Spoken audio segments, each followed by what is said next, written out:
नाजरीन, फर्नीचर की कमी और बिल्डिंग की खस्ता हाल देखकर अंदाजा लग जाता है कि ये सिंध का कोई स्कूल है।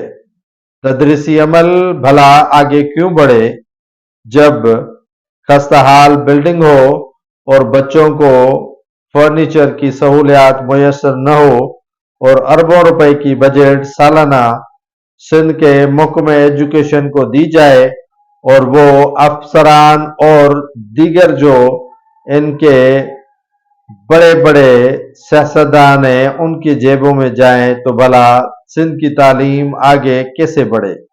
सिंध की तालीम पर जोर तो दिया जाता है लेकिन अक्सर बिल्डिंग्स जो हैं वो खस्ता हाल हो चुकी हैं। बोसीदा बिल्डिंग में बच्चों को पढ़ाना किसी खतरे से कम नहीं। फर्नीचर की शदीद किल्लत के बायस अक्सर स्कूल में हाजिरी कम हो जाती है, जिसके बायस वालिदैन अपने बच्चों को इन सरकारी स्कूल्स में तालीम के हासिलात के लिए नहीं छोड़ रहे। ये बोहड़ चाचड़ स्कूल है जो तहसील उबाड़ों का, जिसकी बिल्डिंग देखकर अंदाजा लगा सकते हैं कि किस हाल में है और क्यों है। ये हुक्मरानों के लिए बायस शर्मिंदगी और इबरत जरूर है।